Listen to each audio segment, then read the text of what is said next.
If you're like me, Andor will stick with you for a long time. Every actor is firing on all cylinders, the production design is unparalleled, and the themes about revolution are powerful. In this video, I want to spend some time breaking down a specific scene, when Lonnie tells Luthen about the Death Star. This scene is less than 5 minutes long, but it's jam-packed with informative framing, character details, and references to other Andor moments. This scene reminds me of the earlier scene with Mon Mothma and her hesitation to trust Luthen, based on how he ordered Tay Kolma's assassination. Luthen did not have a working relationship with Tay, but he did work closely with Mon. And obviously Mon survives, as she appears in other Star Wars shows and movies set after this. Here, though, we see Mon's insight realized for a different character, as he worked closely with Lonnie. I'm curious, at what point do you think Luthen knew he was going to kill Lonnie? As soon as Lonnie rang the big bell? When Lonnie said he'd been burned? After hearing what Lonnie had to say? Or even long before this, when he first started working with Lonnie? Let's discuss in the comments. If you're new here, please subscribe.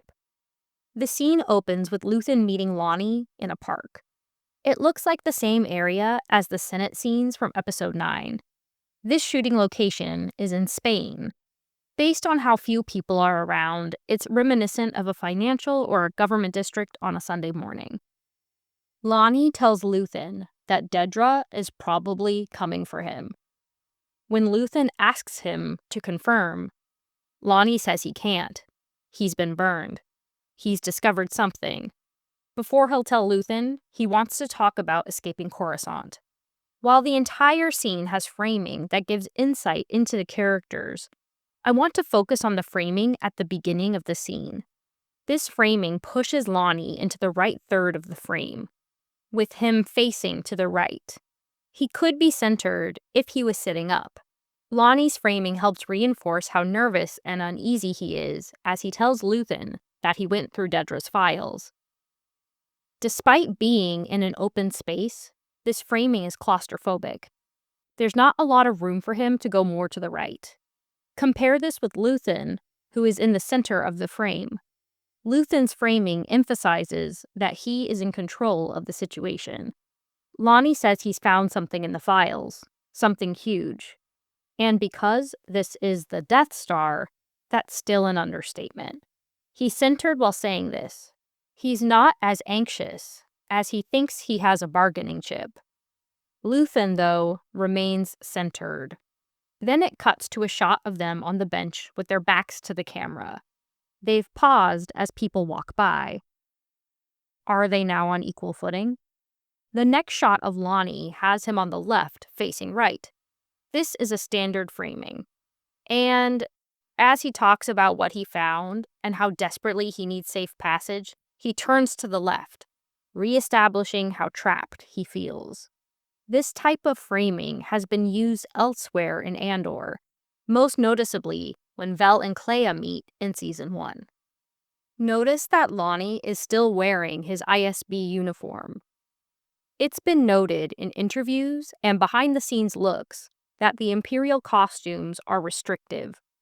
With the tight collar, Lonnie is still constrained by the Empire, even as he tries to escape it. We switch back to the shot of both of them as the camera zooms in. Now, this is the detail that made me want to break down this scene. So far, Luthen has become harsher and more insistent, yet Lonnie continues to hedge, telling him what he's found. And then, Luthen's voice changes.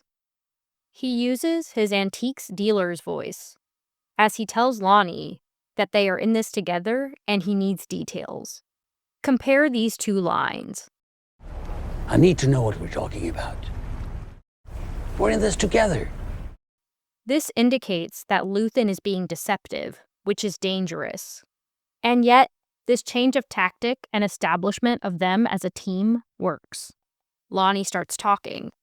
Lonnie says, the Emperor's energy program is alive. There's a meta layer here. Both of these actors were in Chernobyl, which focused on a real nuclear power plant, an energy program, if you will, that also had secrets and lies about it. Music starts playing as Lonnie tells him about the cover stories. Before this, there was the diegetic sound of the park, as they were cautious both about who was around them and about each other. The music indicates a transition to focusing on the information instead of the surroundings. Lonnie mentions the labor camps. The first time I watched this, I didn't catch that he was referencing the prison camps of Narkina 5. When Luthen says, "What kind of weapon?" Lonnie emphatically asks where they will escape to.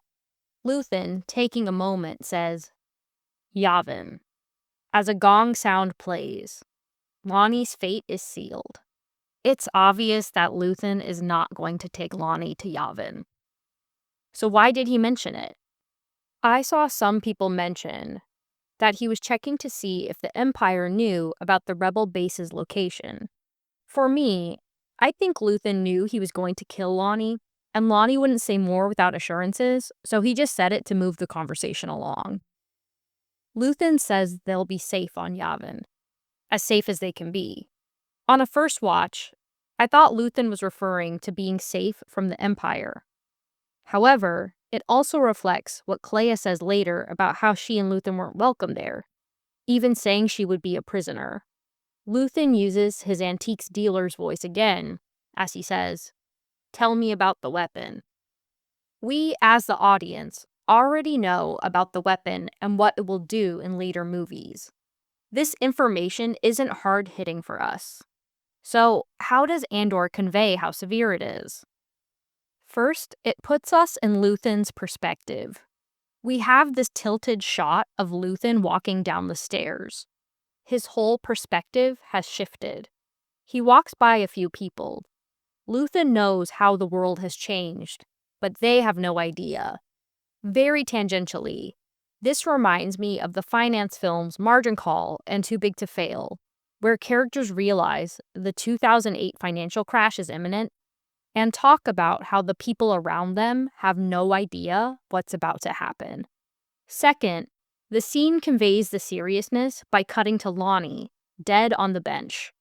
This information must be serious and urgent if Luthen killed Lonnie in broad daylight and didn't even attempt to hide the body. There's a man nearby walking his pet. He appears to be wearing the same Imperial Army uniform as Captain Kaido. This ties back to how Andor has shown Imperials in everyday situations.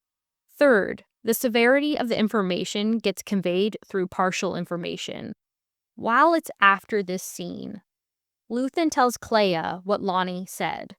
There's still a lot missing. From rewatching these episodes, it seems that Galen Erso was the only additional piece of information that Lonnie told him. So the rebellion still doesn't have a complete picture of what this weapon can do.